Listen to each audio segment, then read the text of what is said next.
Welcome to Soil Smarts Video 2, Cookies and Cleanup. DTSC has created this educational series about the soil cleanup of chemicals to local background levels at NASA and DOE areas of the Santa Susana Field Laboratory.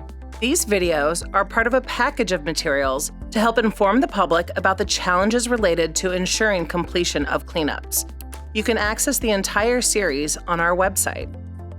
In this video, we will explain how the data collected from the chemical background reference areas was used to develop the lookup table values. The chemical lookup tables have 3 different types of values. I will be discussing each of these in detail to help you understand how they were developed. Let's start with the background threshold value, or BTV-based lookup table values. These are based on concentrations that were detected in the DTSC Chemical Background Study soils. They were developed using statistics. Let's think of our background soils as a giant cookie with different sized candy pieces. In this example, we are considering a single chemical. The size of the candy represents the concentrations of that chemical. In this cookie, you can see that one of these candies is much larger than the others. We refer to this as an outlier. In our background soil samples, outliers are chemical concentrations that are significantly higher than the others, as shown in this chart using arsenic as an example. These outliers can skew the results. The background threshold value is an estimate of the highest concentrations you'd expect to see in soil data from a single site. So when the background threshold value was calculated, these outliers were removed.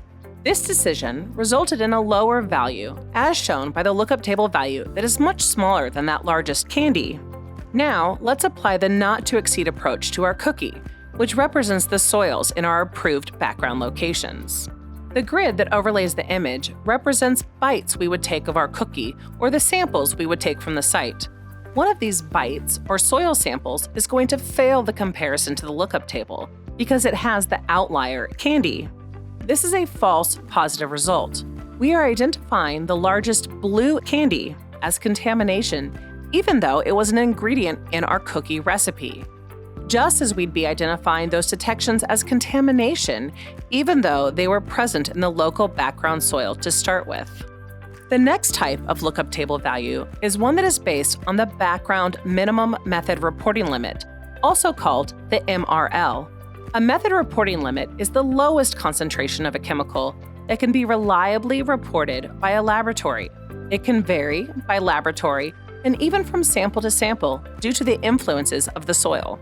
These lookup table values were used for chemicals from the background study that were only detected in a handful of samples. Here, we have a scatter plot of the sampling results for a single chemical as measured in the DTSC background study samples.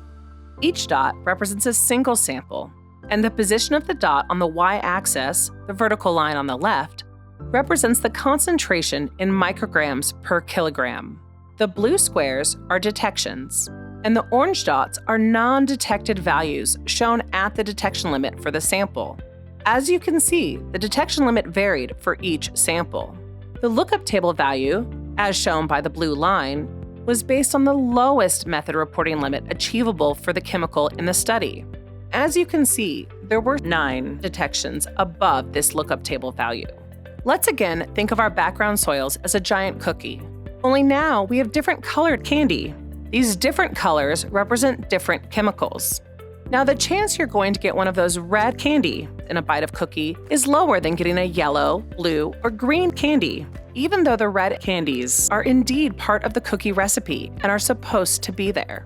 Similarly, the chemicals that have a lookup table value based on an MRL were detected in the soil in the background reference areas. However, because they were detected in only a few samples, a background threshold value could not be calculated. Instead, the lowest reporting limit for that chemical was used. Using our cookie analogy, you can think of this reporting limit as the smallest piece of red candy that you could reliably see in the cookie. The lowest reporting limit achieved for a chemical in the background study was then used to set the lookup table value. Here, we see a grid that represents the bites we would take of our cookie or the samples that we take from the site. 2 of these bites, or soil samples, are going to fail the comparison to the lookup table because they have those red candy that are larger than the lookup table value. Again, This is a false positive result.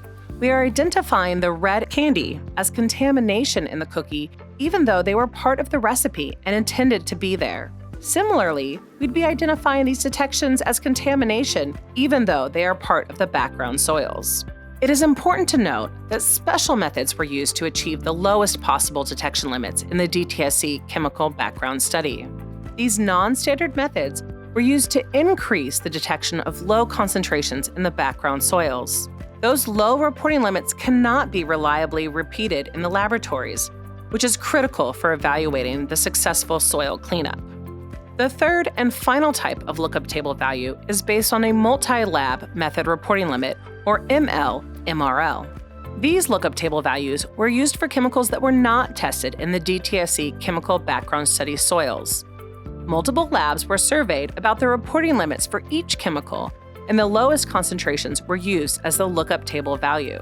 Because laboratories have not been able to meet the MRL lookup table values consistently, it would be probable to have a sample fail the comparison to the lookup table without any chemical being detected at all. DTSC recently approved work plans from the responsible parties to evaluate current laboratory capabilities. It is important that MRL-based lookup tables can be reliably met by laboratories.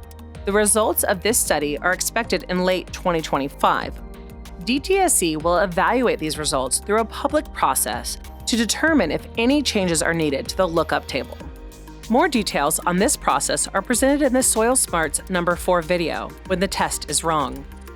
The workshop presentation that brings all of these concepts together is available on our website.